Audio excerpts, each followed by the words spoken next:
Okay, so yesterday I left the little town of Campeche with the idea that I would go to Campeche. It's about 45 miles. And the route was so beautiful. I can't even tell you how many times I stopped to take photos and video, and I flew my drone.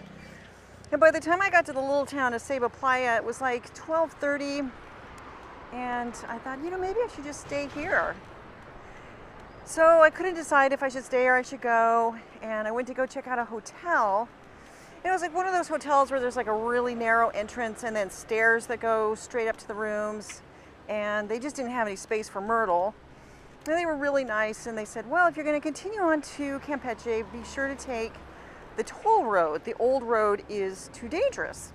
I said, great.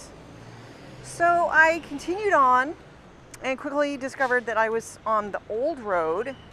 And so I turned around, and when I turned around, I saw that there was a hotel. And so I decided to go check it out, and it was just really sweet. Like, they had everything, and the lady was really nice. They had a garden and hot water, Wi-Fi. The Wi-Fi was actually pretty good, and hot, it was very clean, very comfortable. The only thing it didn't have was a toilet seat. But I guess for $16, you can't get too picky. And so I spent the day there, and then this morning I continued on, and it's Sunday, so I decided I could take the old road. So I get to the very same place where I turned around yesterday, and a guy in a car stops, and he says, you really shouldn't go this way. It's just too dangerous. I said, okay. So I turn around and I get on the highway. And the highway's fine, there's plenty of room. There's no, I didn't have to pay anything, biking. And there was a lot of hills today. It was the first time I've had hills on this trip, and I mean, serious hills, like 6 to 8% grade. Oh my God, it was like, I was just sweating buckets going up these hills. And then just as I'd crest, you start to feel the breeze, and oh, it was so nice. It's actually very windy out here. And then going downhill, I probably got to my fastest speeds of the trip. And so I continue on, and this is the Ruta de los Piratas. So it's the route of the pirates. And back in the 1500s, when Spain took over Mexico, there were a lot of pirates, a lot of English and French pirates looking to take down Spanish galleons for their gold.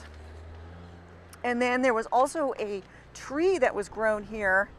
I can't remember the name of it, but it was used to make red dye and was very valuable. And so this area has a rich history with pirates. And so I continue on the highway, and I had an experience that happens just occasionally. Like, I get that the Trike is really exciting for people, that they've never seen it before, and people are, hooting and hollering and honking and giving me the thumbs up, and a lot of people pull over to take my picture all day long. And if this was upsetting to me, I really should do something else, because it's just part of trike riding, especially touring on a trike. On cue.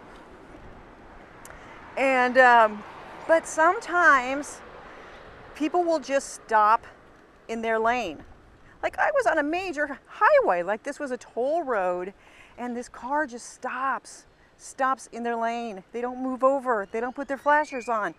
Super dangerous thing to do. And so I'm yelling at this car, keep going. Finally they do. And I have reached Campeche. Oh, there's like a really nice looking hotel right here. And I'm probably going to be in Campeche for a few days. It's supposed to be a beautiful Spanish colonial town. And there's some Mayan ruins really close by that I want to take a day to explore. I'll try to figure out what my next move is. And so, yeah, Myrtle, let's check out this hotel. Come on, Myrtle. Let's go.